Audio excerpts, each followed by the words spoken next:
Hey guys, what's going on? Eric here, bringing you guys some more D2 content. This time we're going over my comprehensive guide to Project Diablo 2. This is going to be mostly for beginners, but if you're already playing the game, you might learn something new as well. I'm going to have timestamps for each of these sections here in the descriptions, as well as links to descriptions that might have a little bit more detailed of a response. I'm not going to touch on every single bullet point in this presentation, so at any time you can pause the video and read a little bit more in depth. So let's get started.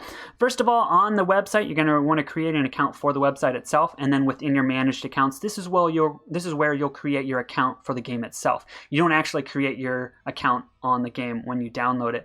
Before you install, you're going to want to duplicate your Diablo 2 folder. This way you don't lose any of your Lord of Destruction content. And there's going to be a 3-step process on the download page. And then if you guys have any issues, you can actually log into the Discord and then ask one of the developers for help. One of the tips I have here is to run as administrator.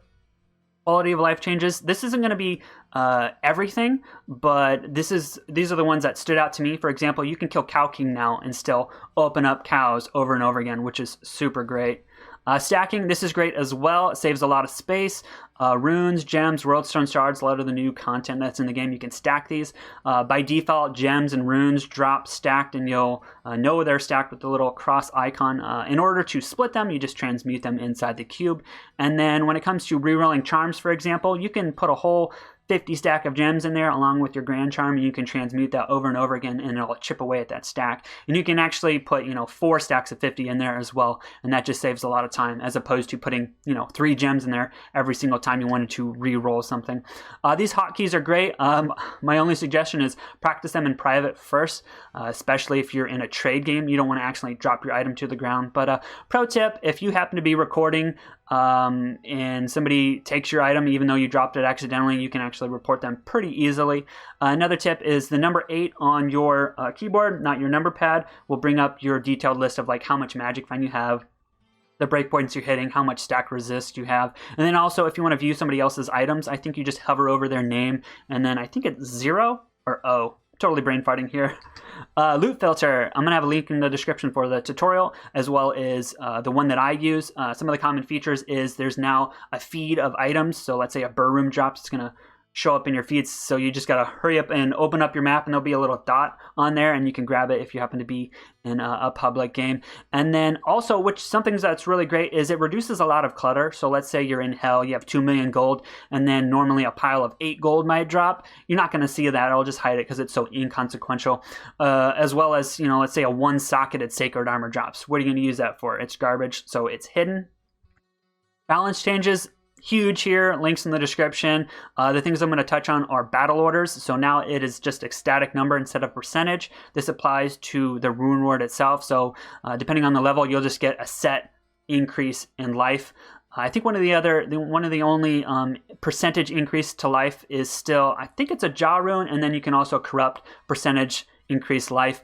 Life tap has been removed from Exiles and Drax gloves. You can still get it on the Last Wish rune word, which is still one of the best weapons for Ubers if you want to life tap those monsters. You can get life tap charges on a wand, but it's pretty weak. Teleport, huge. They nerfed Enigma like crazy, which is great. I feel pretty good about it. Now there's 3 charges. You can replenish every 6 seconds.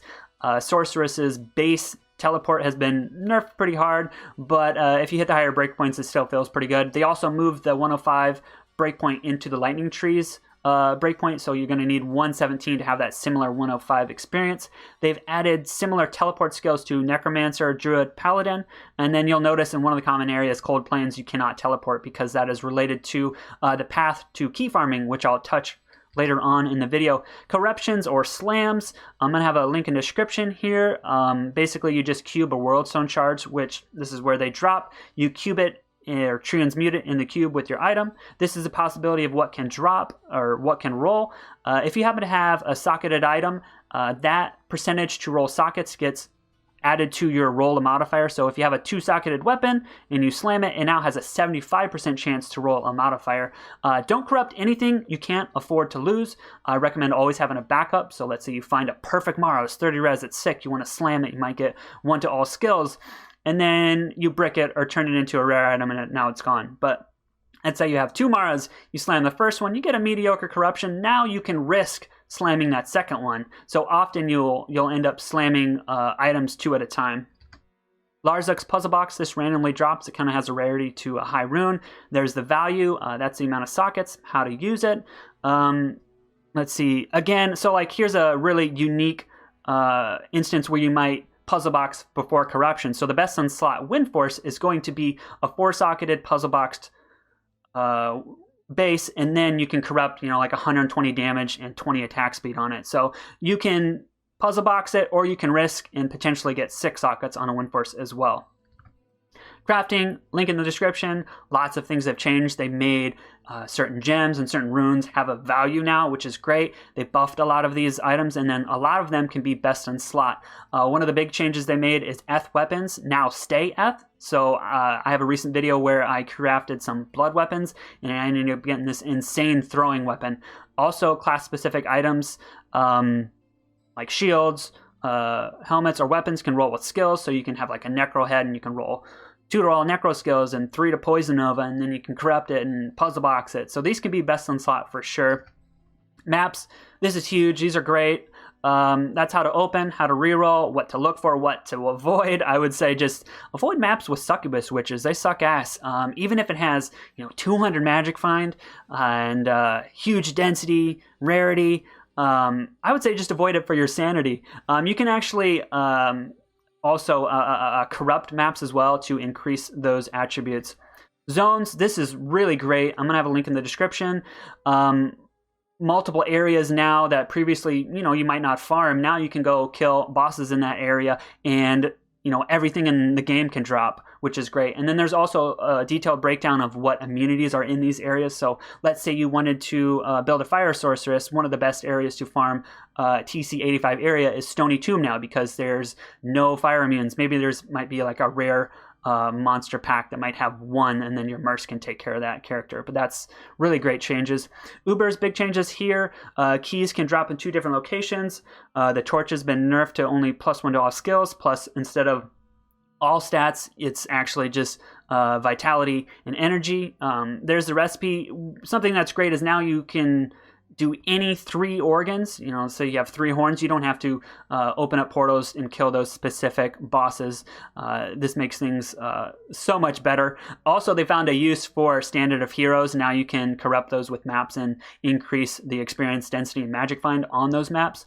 Diablo Clone, big change here. No longer randomly spawns in the game. There is where the recipe and where those items drop. That's how to open them. Annie was nerfed as well, not to have all stats. Now it just has vitality and energy. And then huge incentive to be able to build up a character to kill Diablo Clone, because Diablo Clone has 5 unique items to him that only he can drop, that can drop when you kill him, and even the chance for them to drop is super rare. So if you can build a D-clone killer, you're going to be rich. Mercenaries, great changes here. They can wear gloves, belts, boots now. There were some balance changes to the skills they have. So like, for example, an Act 1 Merc has meditation now. Those same Mercs can wear Amazon-only weapons and crossbows. Act 5 Mercs can wear full IK set, which is super cool. And then if they have the full set, they can benefit from those full set attributes. Player's difficulty, this is a big change to drop rates. By default, it's going to be set to players 5, so you're going to have an increased chance of drops, better chance of finding runes. And then if you do happen to be in a full game with 8 players, it's going to feel more like players difficulty 9. So it still scales based on the amount of players in the game. And then still only in single player, if you happen to be playing Pluggy or just regular single player, you can still set the difficulty on your own. If you guys have any questions, leave a comment. If I've missed anything or messed anything up, leave a comment as well. I might create a running pinned comment with changes. Yeah, if you guys enjoyed the video, leave a like. If you guys want to see more from me, I'm definitely going to be playing Season 2. Subscribe. All right, bye.